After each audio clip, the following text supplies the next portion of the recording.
Welcome to another episode of Cinematic Anarchy, where I am going to attempt to get through this episode. I'm coming at you kind of sick today and hacking and coughing. So, It's just an audio filter. Mm-hmm. yeah, an audio Seasonal filter. allergy Gravelly for filter. spooky season. So if I forget to turn off the mute button while I'm hacking and coughing over here, just throw up a hand signal or something. Hey, hi, we can't hear you. Today, we're going to be discussing a top 5 list, or each of our personal top 5 lists regarding parental villains in films, parents who turn out to be the villain of their own film. And to save my voice a little bit, I'm gonna start passing that around to you guys because I hopefully today. You just want us to start? Yeah, Start at one? Start Okay. at one. Should we draw straws or just Actually, figure this shouldn't we out? start from the bottom of the list and work up? Or did you number guys 5? Yeah, we could go for number 5. Yeah. go from I mean, like, 5 who to goes 1? first? I don't know. I'll go. I put the king and queen in Frozen. The Disney movie. Those are definitely bad parents. Yeah, they are terrible people. They are absolutely the villains of the movie. You're like, hey, kid, you have a really super power. Let's never practice it. In fact, let's go ahead and just keep that shit to ourselves. Oh, and by the way, never talk to anyone else and become really antisocial. This will definitely not make you the villain. Aren't parents in Disney movies generally really shitty to begin with? Yeah, and then they Or fucking absent. die. Then they just die. And then the whole thing that they were trying to do, which was keep Elsa and Anna from Anna from learning that Elsa had superpowers, she finds out and she's like, oh, cool. That was supposed to kill her. That was the whole point of separating them at the very beginning. And then she finds out and they're all like, oh, okay, that's fine. Which is why you ask clarifying questions when the magical creature is like, I'm erasing her memory, that will save her life. You're like, okay, but like forever though? Or is it like just a now thing? Or like, how long does this need to go on? Yeah. What they're are the terms and villains. conditions? Yes. You gotta Exactly. know that. Clarifying questions are very important. Right. Consult with your lawyer before you sign. Because, I mean, Elsa should have been the villain because she's socially isolated, not taught how to use her powers. But it turns out in the second one, she's like a magical spirit. Like, she couldn't not use her powers anyway. Yeah, it's fine. It's very It was thrown Disney. off the balance It was very of powers Disney. in the world. Yes. Yeah, maybe something like a century in the future when this becomes public domain, they'll make Elsa like Frozen horror movies. They should. Hey. It would not be that big of a stretch. All right. All right. Up to bat, Christian, you're next. Christian is next. I didn't put a whole lot of thought into order here, so this will be kind of coming out on the fly, but we're going to go with 2009's animated adventure Coraline. And I think that there are a couple of things you can consider here. So, I mean, her real parents are kind of neglectful and seem like, honestly, they don't really want her around. And then, you have the other mother who is Actually, the villain of the story. Yes. Yeah, her That's a parents. good choice. I think her parents were just wrapped up in their own lives just a little bit too much. Yeah. To the point that they kind of let their kid bleed into the background a bit. She didn't like that. No. I actually watched that recently, and I still ended up putting it on my honorable mentions list. So it's down below my 5 here. I've been trying to get the kids to watch Halloween movies, and they hate anything even remotely scary. Not even like, nothing scary. So, and my daughter was like, well, what about Coraline? I was like, that's not going to work for you. I don't know. That's sort of a slightly traumatizing movie. Yeah, they don't like anything where the parents are not nice. So I was Okay. like, that's not going to. I see that you see it's animated and you think that that's going to make it cute, but that's not what we're going for here. Oh, I did watch a really cool video about the lady that made all of the outfits for the puppets. There was a lady who literally knit in miniature every single wow. sweater. She has like sewing needles that she uses as knitting needles. Wow. And she knit all of that shit. She was like, yeah, I'm the only miniature knitting artist in the world. She was a very eccentric person, but it was really interesting. That's awesome. Somehow I don't the only one, but I know. I'm like, I think other The people most make prominent shit, but one. okay. I mean, it was cool. They're cool, so I get it. I mean, go off, be proud of that. You Mm. see tiny shit on like Etsy all the time. So I mean, people make doll clothes. Do they hand knit them though? Hand knit, but they're like small because it's a claymation. It's a stop Mhm. motion film, so they have to make these itty bitty little outfits. It was really cool. That's something to do. I'll go hunt down the hand knitted doll clothes section of Etsy. Mhm. Just completely See, you're fuck not up the my only one. algorithm. Look. I know. Like, why do I There's a keep getting market, pop-ups yeah. for like doll clothes? People are marketing all sorts of weird shit to me. All right, the very bottom. Oh, Matt. I can go. At the bottom of my list was Princess Mononoke. Okay. San, the lady who grows up with the wolves, her parents literally threw her at the wolves. And ran away. And ran away. I don't The think it wolves gets were much decent worse. parents. Yeah, they were fine, Yeah, the but wolves not her, not me. And my apologies. I thought you guys had just like one list. No, Matt went off and did his own list. I did it myself He this did time. it himself. Nice. Okay, that's even better. Yeah, no, I agree with you. It's not great parents, just sort of. Good luck. I mean, See ya. ultimately, they put San in a position to meet Ashitaka. So, Villainous It didn't light. work I mean, out villain in that poorly, like but- eat my children, but like right, she ends up not in a like better villain place. in the narrative plot, but No, bad Right. parents. yeah, bad parents. Yeah, I would argue she's mean- better off with the wolves in the end. Yeah.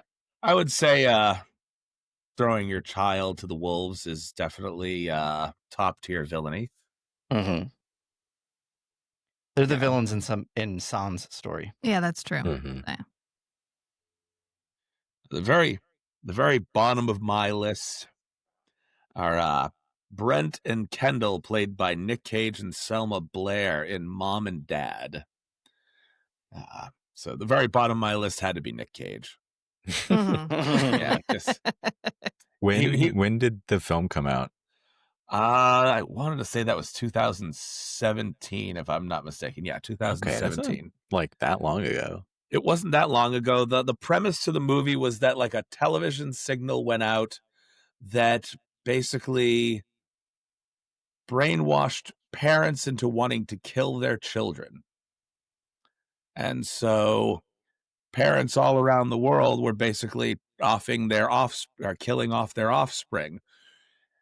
And it gets a little funnier because like Lee Majors and another, I can't remember the female actress, which was Nick Cage's parents, tried to come in and kill them. So you have the grandparents trying to kill the parents and the parents trying to kill the kids. This cascade. So, I mean, you could give the bad parents to Lee Majors or Nick Cage, but Nick Cage is just so terrible in this movie that I was It going to was say hilarious. 2017 Nick Cage. That's his like side quest era. I feel like Nick Cage has been in his side quest era for a while, and it Yeah. definitely, yeah.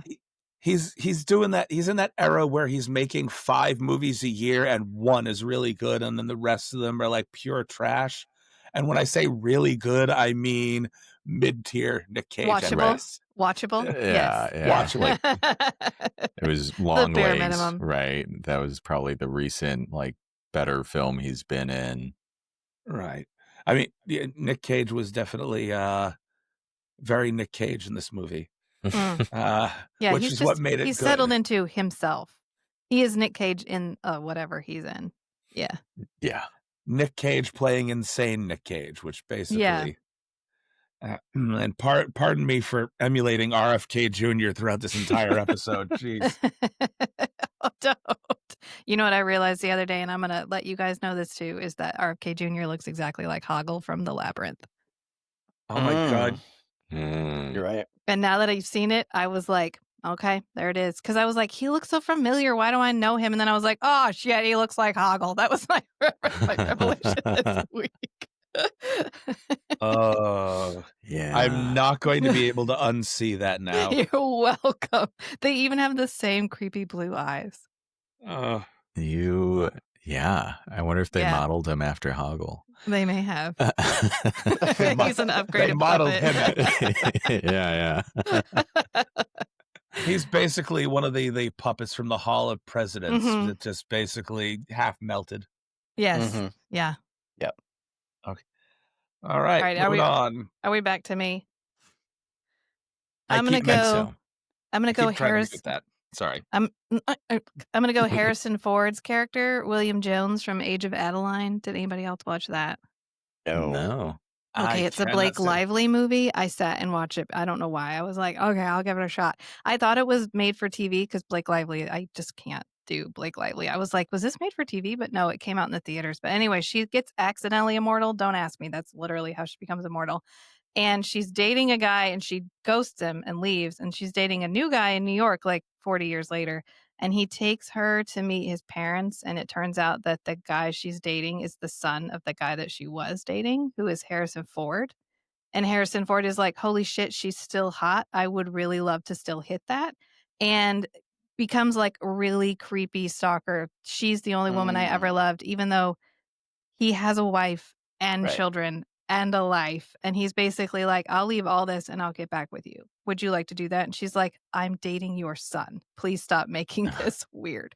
So he's definitely the villain, whether I think he might actually supposed to be the villain, but he is definitely the villain. And that he immediately starts trying to drive a wedge between his son and his son's girlfriend, because he also dated his son's girlfriend and he wants her back. This is where my brain kind of went off in left field here when you said, You're like, I'm dating your son. Please stop making this weird. And I'm like, no, that's what makes it weird. that's already That weird. you full on dated him, never aged, Yeah. and then went on to date his son. Like, couldn't you have gone outside of the lineage just a little bit? Well, she didn't know, to be fair. She didn't know. Okay. I mean, at Yeah. the point that she found out, that would have been a deal breaker for most people. Just like, Right. wait a minute, you're Wow. his I have son? Oh, yeah, Maybe no. she's Yeah. really in love with the son. I've like been with your dad. Like been with your dad. But it was when he was young and hot, so like it's fine. It's Harrison Ford being like, I'd still hit that. Can I I can I was get with that him in the back? Han Solo phase, you know. and- Can I have that back? That was mine first. And she's like, oh, you can't. It's genuinely not a good movie. She ends up marrying that guy. It's really weird. Please, it's when she becomes accidentally unimmortal. You lost me at Oh, Blake she Lively. becomes So. unimmortal. Yeah.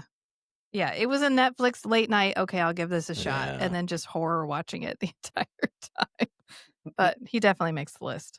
There's a definitely a imbalance in that relationship between her and Ryan Reynolds, talent wise. And Well, she's a lip actor. That's why I can't stand her, because she does the no, I I'm gonna can't do it. stand her either. Like Keira Knightley acts with her teeth. Blake Lively acts with her lips. It's I all. can't think of a movie that I've seen her in that I actually liked. Yeah, it's gonna be a no from me. Yeah. I don't know. Yeah. Yeah. We're all thinking is We're all like, some of us crickets. are like, have I actually Crickets. seen a Blake Lively movie? uh, No. No. I mean, just Age of Adeline. Yeah. And I didn't know that was her until I looked it up, and I was like, oh, is that Ryan Reynolds' wife? Jesus Christ. Not somebody I actively seek out in my Mm-mm. viewing. Well, So, don't, because it's a bad movie. But No. there you go.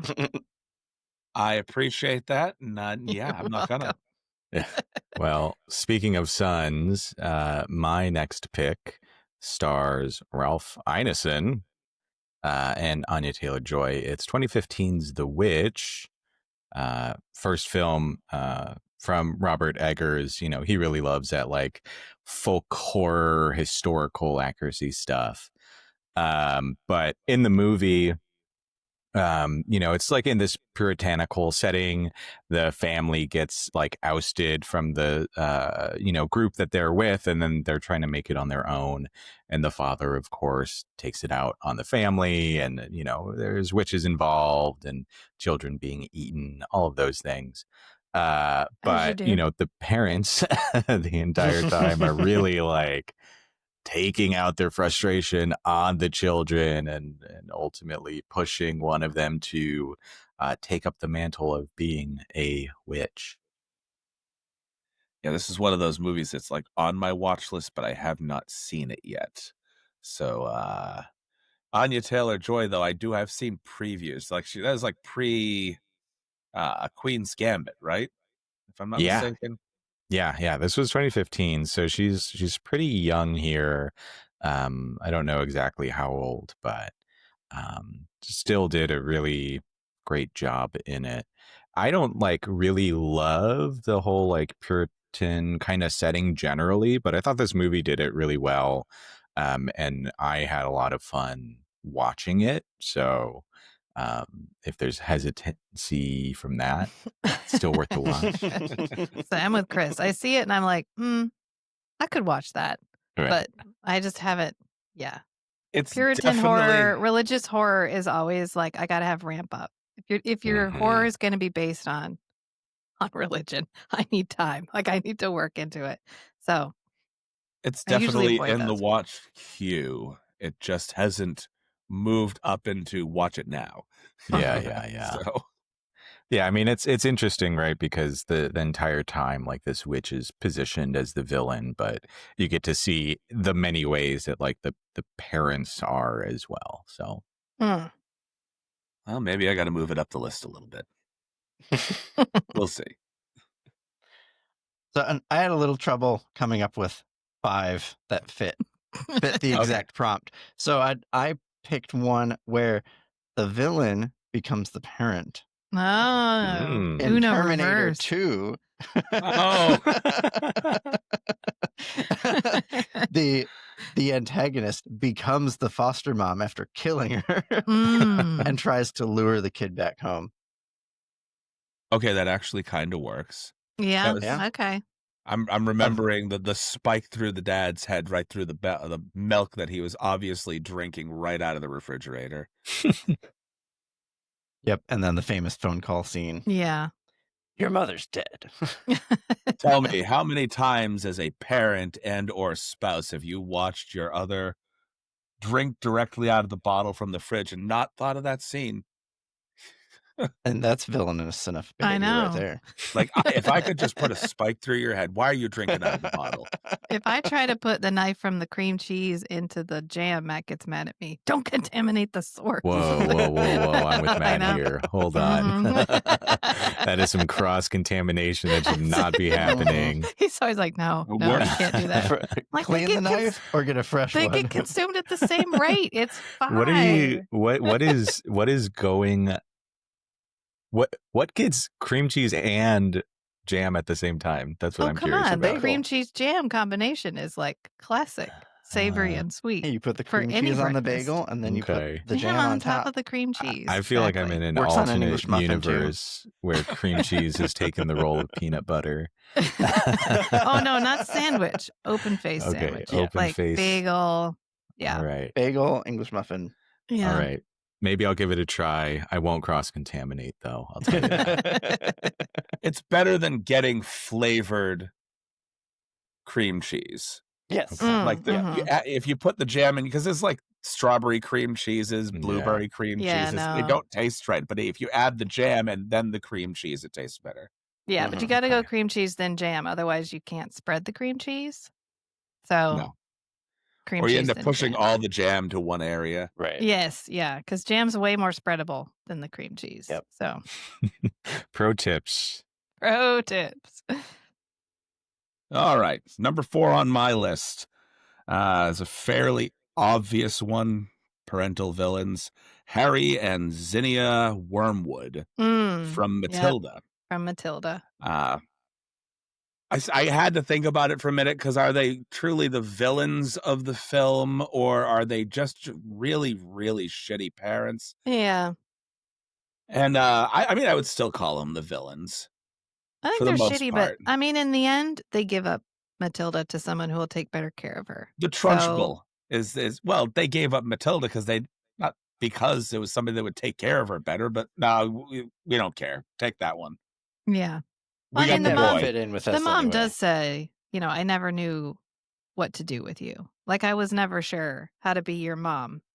And I think because they're not bad to the son, but the son also conforms to their lifestyle. Yeah. Well, the son is So- very, very much into their lifestyle. Right. But Mhm. Matilda's not. So they're like, be like us, which I think is the most villainous thing that they do. Yeah, but outside of parental neglect, constant ridicule, so on and so forth. But it just Yeah. kind of pushed her to be a different person. I don't I want to just be love like the you. I love that when they pick her up in the hospital scene and he has her in the baby carrier and he's looking at the bill and he's like, "Can you believe how much this costs?" And then they get out to the car and they just throw her in the trunk of the car. And then it's the baby carrier sliding around the back of the car for Mhm. the whole drive home. Yeah, no, That's my favorite scene. I want to input more, but I'm like, yeah, just Yeah. Probably the most I villainous don't thing they sound do like is me. have lava rocks for their entire front yard. If you go back and watch it, they don't have grass. They have lava rocks. That's all they have in their entire front yard, And Person cheaper, low maintenance. I guess. Mhm. But no Personally, to friends can me, play in the yard. the most villainous thing that they do is his car dealership. Oh, Period. yeah. Yeah, Mhm. the car dealership. And it's only villainous to me because my first car came from a guy very much like him. Like, well, they were some shifty fucking people. That was right down the road from me. They sold me my first car and it did not pass inspection. They're like, "Oh, no, bring it back. We'll fix it up. And then we We'll will inspect it. inspect it ourselves," you know? Aha, And there that you should have been a go. red flag, but I was naive at the time. And yeah, it turned out that car was just a real piece of crap. And they made a decent amount of money off of it because, I'm one of the suckers born every minute. Mhm. Uh, or was anyway. So buying a shitty car from them taught me where not to go. Yeah, I mean, Mhm. it's an important life lesson. An Show me some expensive red life flags. lesson, but All right, moving on to the middle of the pack, number 3. I'm gonna go Charlie Swan from Twilight. Also, Yeah. Renee. Renee is also a really shitty parent, by the way. She's way worse in the books. But Charlie from the movie, since we're doing movies, Charlie is the one Mhm. that gets featured most in the movie. So we'll go with Charlie. Because, I mean, what about Edward was not a red flag? And you would you are going back with your mom immediately because you have attached yourself to Mhm. this man who is ultimately going to kill you. So I'm going to send you back to your mom, who in the books, you know why, because the mom's way worse than Charlie. And in fact, Charlie's worse in the books, but he's still villainous in the movies, I would argue. Yeah, He he's is a police officer. And this guy, You're who, by the way, already is adopted by somebody, and all of his adopted children are in relationships with each other, which everyone knows, but no one seems to care. And then the one single guy is like, okay, I want that one. And Charlie's like, well, okay. Until she, in the second movie, is like, he dumped me. I hate him. We broke up. And then she has to get him to like Edward again. But in the books, he always likes Alice. It's very weird. I did a whole series of podcasts on how terrible those books are, but he's really the villain. So, I will say 2 very quick things about Twilight because I've washed most of it out of my memory. hmm, Okay, it's trauma response. it's a trauma Yeah, response. appropriate. Yes, I do agree.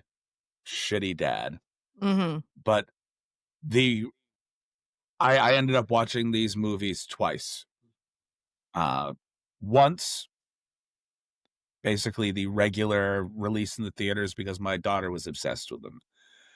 My son wanted to watch them, and so we ended up getting the extended edition Oh no.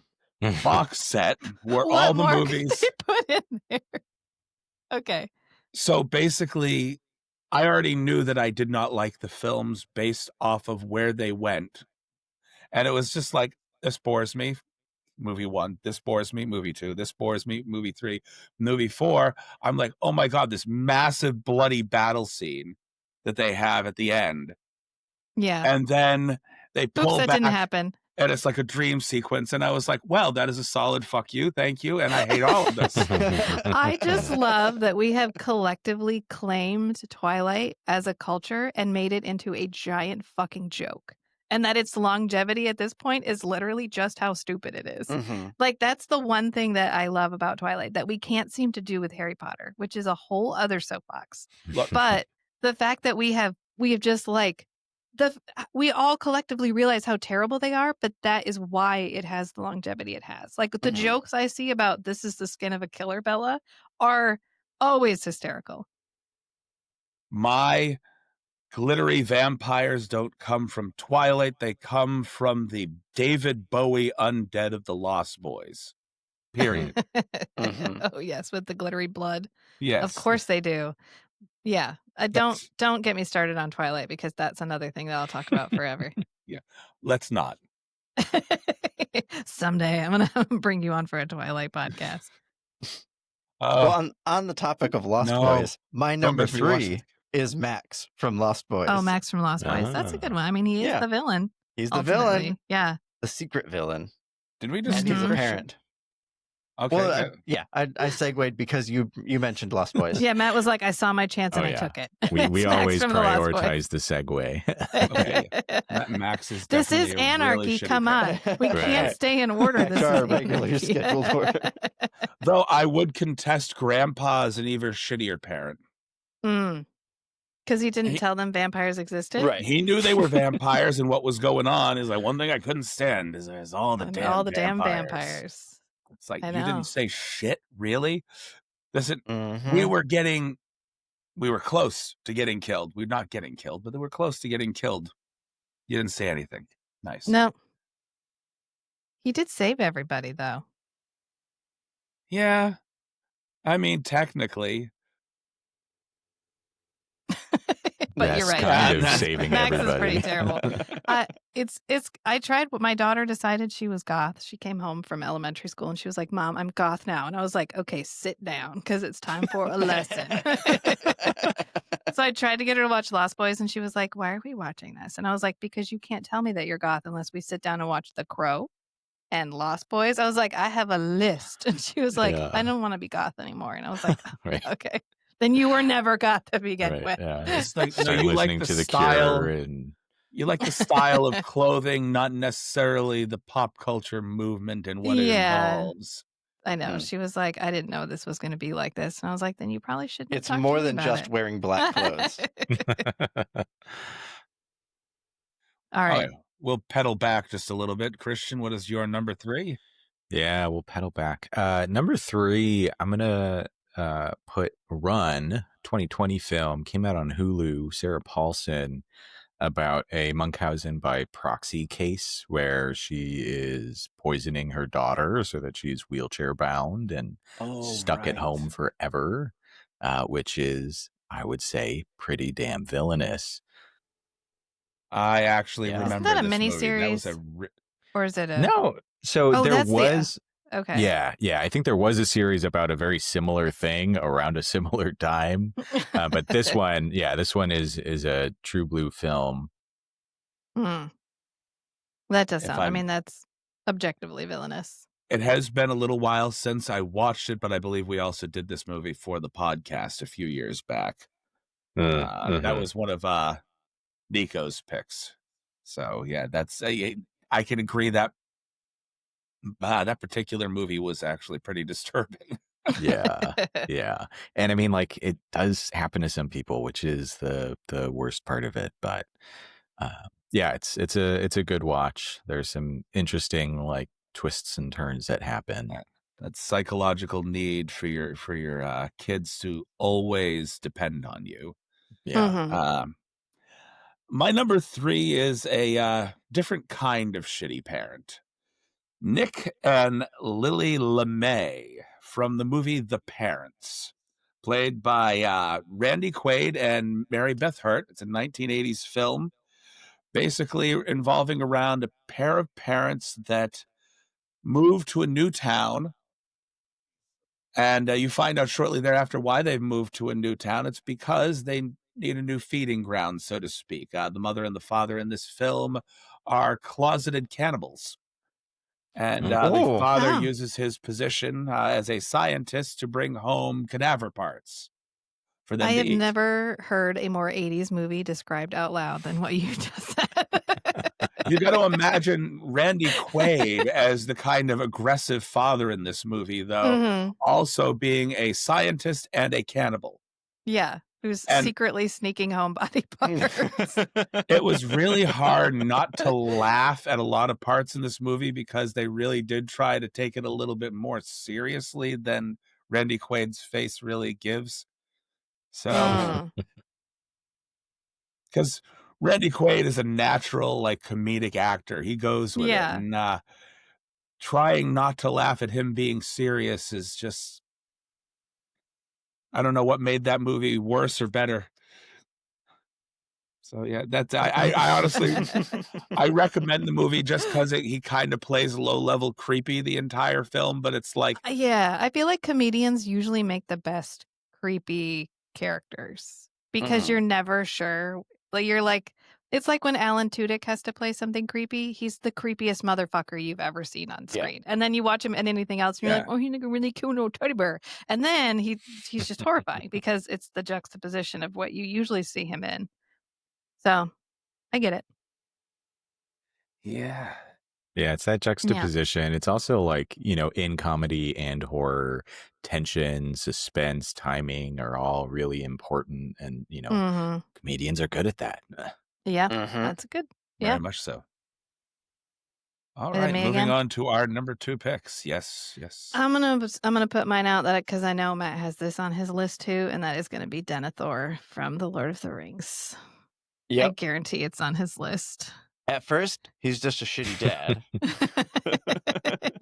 And then I think in the movie, the theatrical release, we don't find out that he's like actively collaborating with Sauron, but there's a Uh, deleted scene yeah, where we find out he's actually in cahoots. in cahoots. Did they add it back Well, to one of the extended editions, or did it I stay a think it's they in the deleted kinda scene? did, yeah. It's in the extended edition, I believe. Yeah. Oh, and then he tries to burn Faramir Well, alive, yeah. so yeah. Yeah, pretty evil. See, there's some Yeah. extended editions that I didn't mind watching. Twilight was horrible, but I like The Lord of the Rings. I mean, yeah. We rewatch it every Christmas, so it's coming up. But, I mean, Denethor, it's Yeah. classic. The, like, "I wish you had died instead of your brother." Mm-hmm. Just and no one eats a tomato like that. I feel like that's been covered a lot in social media, but, like when he Yeah. does it, like, Right. That's and it pops all villainous in its over. own He's right. most known for Yeah. his messy eating. I know, And when he, like, pops the secondary- chicken bone, every time I rewatch it, it gets worse. I'm like, "Please stop chewing." Who put the microphone who, like, mic'd him for that too? Because he has to be like, or the Foley artist who did that, who Yeah, had to the be like, Foley. mush, mush, mush in front of the microphone. Yep. Oh my god. All right, Christian, you're Horrifying. number 2. Yeah, so I'm gonna go with a interesting one here. 1931's Frankenstein. Mhm. You could argue the book too. I mean, I would. But Victor Frankenstein or Henry Frankenstein in the movie, because they changed around a bunch of names, and the movie was more based off of like a play adaptation. But anyway, he brings this creature to life and then kind of abandons it, and it runs amok.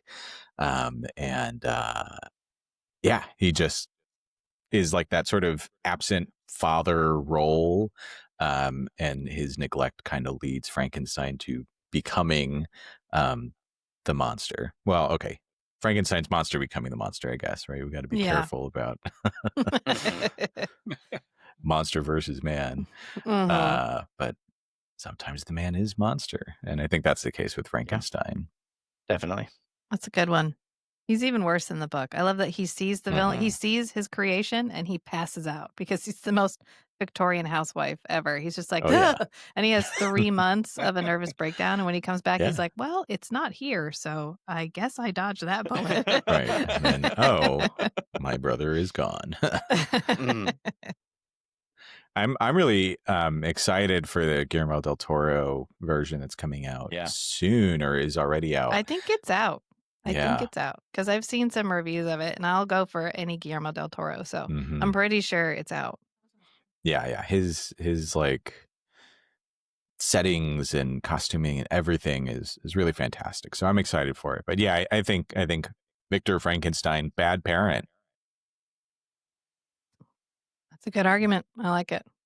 Sorry, now you've got me looking for the Frankenstein movie, see when it came out. I think it just did Yeah. because he's been in the news quite a bit because he just started a stop motion animation studio to try to preserve the art of stop motion animation in the AI age. Came out at 'Cause the he was beginning of like the month.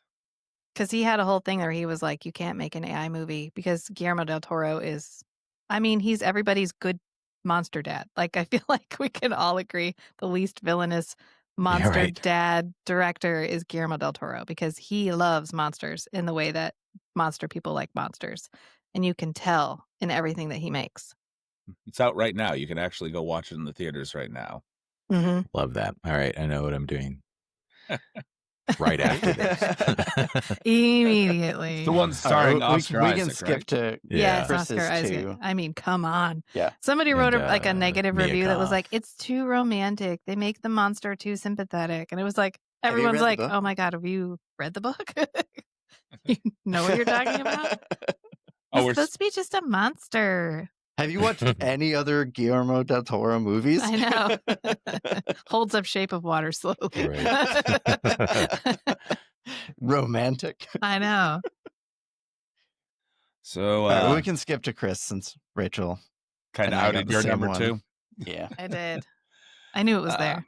My number 3, or number 2, sorry. No, I'm rolling myself back to something I already talked about.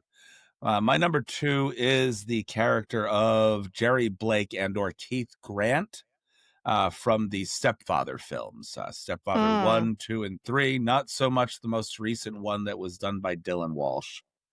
Originally played by Terry O'Quinn in the first 2 films, and then they couldn't get Terry O'Quinn to come back for the 3rd film, so they went the back alley plastic surgeon route for number 3 and had Robert Reitman step in.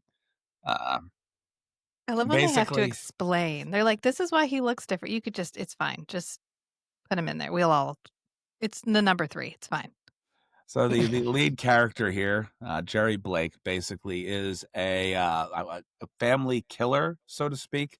He is a guy that romances single moms with one kid and tries to create what he would consider his perfect family from them. When they don't work out, he kills them, moves on to the next family. And each film basically in the Stepfather series sees him get together with a woman and their child, and both of them see right through him at some point. And basically, it's never a movie about him killing more people and moving on. It's always about the one set that he decided to get together with that tried to kill him. Mm, So, I like that. shitty stepfather throughout, serial killer, number 2. that's fair. Yeah. All right. My number 1 of all time is the Lady Jessica from Dune, who is the worst villain in pretty much all of literature and film. And I stand by that. As far as the downstream consequences. Because she decides to have a boy instead of a girl, and because of that there is a universe-wide holy war that kills like 61 billion people. And so arguably, and my favorite part about Lady Jessica is she does all the shit she does in the first book and the second book, and then she fucks off. She leaves Dune. She does not stay on Arrakis. She goes back to Caladan and leaves Alia, who she curses to be crazy, and is like, well, y'all deal with that shit. And when she comes back, she's like, why is everything a mess, guys? I left it so nice. And then she tries to kill her own daughter and her grandchildren. Mm-hmm. So Yeah. I would So, argue it's the Lady Jessica. I mean, sounds I think like I think they did a pretty good job in the new Dune movies of portraying her as villainous. Usually she's portrayed as like collateral. Like she gets Paul out, she gets Paul a place in the Fremen, and then we're kind of like, well, and then she had a really nice life. But in the new Dune, they're like, oh no, she took it too far. She definitely like leaned into the I think my son's the Messiah thing a little she too was hard. intentionally complicit. Yeah. Yeah, she was the architect. Which was nice to see because I hate the Lady Jessica, So in the older renditions, they tried to make her a little bit more sympathetic. she sort of disappears. Like as soon as they get Paul in with the Fremen, they she's just kind of doing shuffle what her she off. needs to do to protect Paul. Yeah. And then we don't really see her much after that. Right, but in the books and in the new movies, they actually include how terrible she is. Mm-hmm. Yeah. I mean, it sounds like it's no big loss to shuffle her off if she's that evil. I mean, 61 billion people, I think, is quite the body count. We can all Yeah. argue. Quite a bit, yes. Mm-hmm. All right. Your number one, sir. My number one, a classic Stanley Kubrick film, 1980s The Shining, Jack Torrance bringing his family to the secluded Overlook Hotel. I mean, like, even before they're in the hotel, already villainous. Right. He like dislocates Danny's shoulder in a drunken rage. Pretty terrible. Mm-hmm. There are also like a few breakdowns that kind of point toward like potential like previous sexual abuse from like Jack to Danny and maybe even Jack's father to him. So there's like these generational waves of like villainous parentry that spread. But yeah, I mean, I think Jack Torrance, pretty villainous dad, and earns my number one spot. Well, shit, I guess you don't have to get to me for my number one spot now. Well, this is a good one because in the book, Jack Torrance is entirely different. Yeah. I mean, he's an Right. alcoholic. He's definitely abusive, at least emotionally abusive to his family. And so he's hoping going to the Overlook is going to get him to stay sober and help him to reconnect with his family as like sober, nice dad. Yeah. And he ultimately gets possessed by the thing in the Overlook and he tries to kill himself. Yeah. He actually hits himself in the face with a sledgehammer and tries to kill himself. And that's when he becomes the monster because then Jack Torrance, Jack, is no longer there. It's Right. just the thing in his Yeah, body. it was the mental illness left an opening for the Right. the And spirit. he is creepy all the way, like definitely as played in the movie, as soon as they get to the Overlook, he starts to sort of succumb to the thing in the Overlook. But I like the difference between the movie where he's clearly a villain because he's Jack Nicholson, right? So he's doing Oh, the yeah. he's doing the Kubrick stare from like the moment that he comes Yeah. on screen, he's doing the like, and then he just continues to get even more evil. But then even if you go back and read the book, his villainy is so much different, and so it's a Mhm. good. But also, he's still the villain in the end because he isolates his family out there with himself, knowing that he's unstable. So, Right. Well, also knowing that there have been murders there in the past. yeah. Like he has the full story on the shit that's gone down over there, and you're like, hey, you know what? My wife likes ghost stories. Let's go ahead and do that. Yeah. Yep. That'll be fine. Sure. So, You know, I'm you know, surely the exception. the last guy that brought his family up here, he slaughtered them all. But we should be fine. I'll be fine. Well, that means it already happened. It's out of Don't the you way. worry It about can't me. happen Yes. again. Right. What are the odds? I mean, Right. Matt, what's your number All one? right, my number one, not from a movie, but a character named Sho Tucker from Full Metal Alchemist. Yeah. You and Who's anime. I love this for you. trying to make a human animal hybrid thing, a chimera Mm. that can speak like a human, and he ends up combining his daughter and the family dog to purely to advance his scientific career. That's horrifying. Yeah. Villain. It's really bad. Villain. Crimes against humanity villain. Right. And there's evidence that he like did that with his He wife. did it before. Yeah. Yeah. Who then passed. So like it doesn't he like need to produce some results to like keep his license or whatever? Yeah, the one he made with his wife was 2 years previous, Yeah. and that's how he became a like fully licensed alchemist. But to maintain his reputation, he needed to make another one. Yeah. And he had his daughter And right his daughter there. was his career was more important than his family. Yeah. No, sorry, I haven't seen this, and so I am.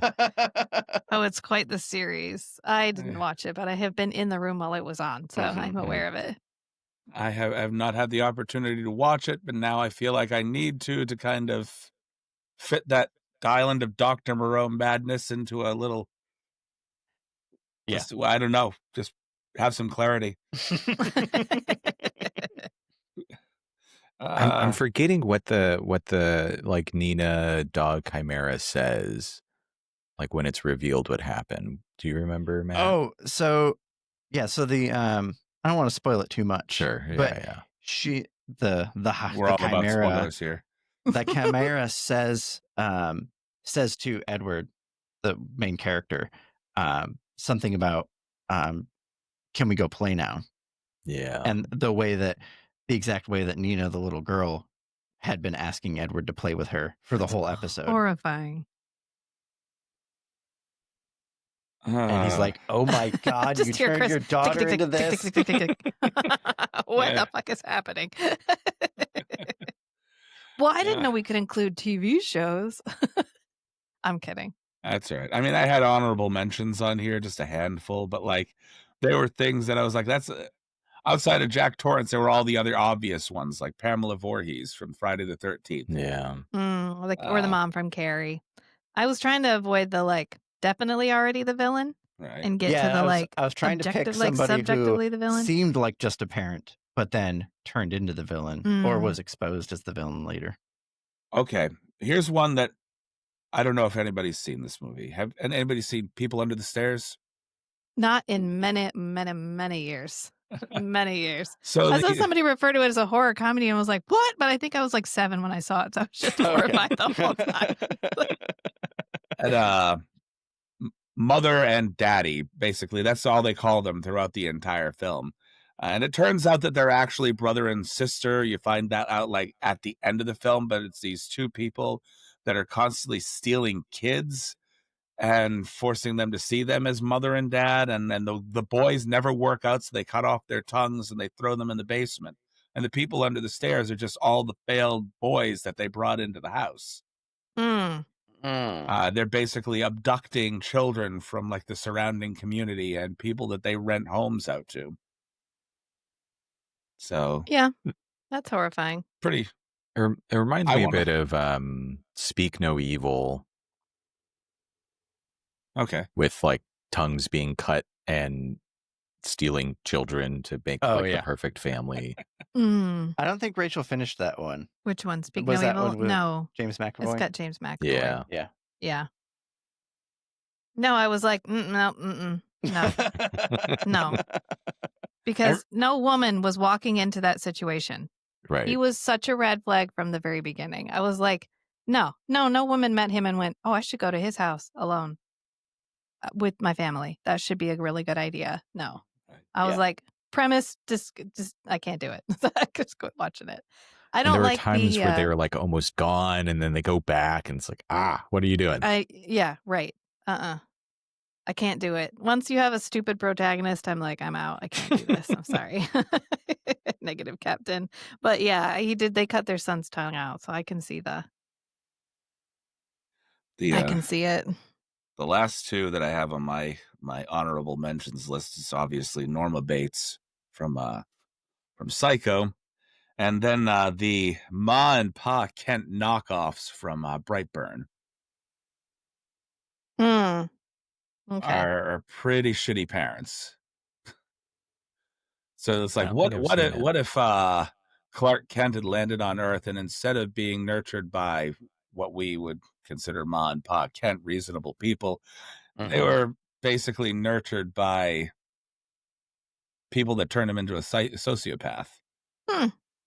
So I mean, it's a good question. I feel like the era of what if Superman was not the good guy is definitely having a moment right now. Yeah. Because he's terrifying. Like, he's objectively terrifying if he was not a good guy because he's unstoppable. And so I like when people are like, well, what if he wasn't the good guy? What if he actually was horrifying? That's good. Which is, basically in part The Boys, Homelander. Yeah. I made it Pretty through season much. 1 of The Boys. I kind of know what you're talking about. Well, if we're going to do honorable mentions, then I forever and always will have to plug Forever Knight as having a bad dad. Because Forever Knight does not get the attention that it deserves. And Nigel Bennett as the horrible vampire sire who will not leave his son alone for the entire 3 seasons. Even when he's dead, he dies at the beginning. He dies in episode 1 and he's still the bad dad through the whole rest of they bring him back. Like, he comes back from the dead. He's such a bad dad. And it was such a, Nigel Bennett's good in it, but it's also such a waste of Nigel Bennett. But still, And also, to bring it back to Guillermo del Toro, as always, I have to say, I need someone to find out if Guillermo del Toro is a Forever Knight fan, because he always casts Forever Knight actors when he can. And Shape of Water includes so many Forever Knight references, I'm positive. It cannot be a It coincidence. cannot be a coincidence. He has John Kapelos in it, who's in Forever Knight. He's got Nigel Bennett, who's in Forever Knight. He's got the teal Cadillac, which is like iconic Forever Knight. So I don't know. If anybody ever meets him, I need them to ask. Okay, so I'm gonna have to go stalk Guillermo del Toro for you. Right? Mhm. I mean, he lives in Toronto, doesn't he? We can go find him. I think it might be an easier trip for you from where you are right now than it would be for That's me. true. Yeah. We just hold up a sign. Guillermo, Right. do you like Forever Knight? All right. Well, any honorable mentions on your part, Christian? No. Speak no evil, but you know that Okay. came up. A lot of villainous parents out there, as it turns out. Well, they definitely make good film fodder. Anyway, I think any Disney movie, you can argue most Disney Yeah. movies, the parents are the villain Yeah. or dead. Mm. If they're Mhm. alive, they're the villain. And if you're a step parent, Forget evil. it. Oh, One right that I out. took off of my list was the parents in Get Out. Mm. Oh yes, Mhm. Yeah. They were Very much the villains that was a special portrayed kind of as shitty. Yeah. right. Not only bad parents, but using their daughter to lure unsuspecting men in to basically be the host for the older people in the community. Yeah. Yeah, pretty much. Yeah. That's the one where she eats cereal and then drinks the milk separately, right? Yep. Yes. Yeah. Yes. Its Most- own horror. Yeah. Can see what I stick with. What the fuck? It's like that. I actually watched an interview where they were like, yeah, that was just supposed to be unsettling. I was like, good. I was unsettled. It Yeah. worked. Right. I will throw the last one out there that I just remembered, which is stupid of me because I recommend this film all the time. But Zelda Rubinstein's character, the mother from Anguish, Mm-hmm. is Which we watched. Anguish. Yep. is definitely a special Just kind mother. of mother. Yeah. So With all the eyeballs. yeah. Well, she's blind and she's having her optometrist son harvest eyeballs for her. I mean, is he a surgeon as well? I guess. I Just don't for know fun. why we're harvesting eyeballs. I mean, if we knew why. I don't think What we would be were the ever point? supposed to know why because it ended No, up being a no. movie within a movie. So technically, you're Mhm. watching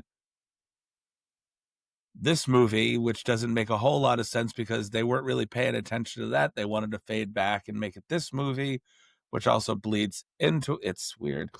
Mhm.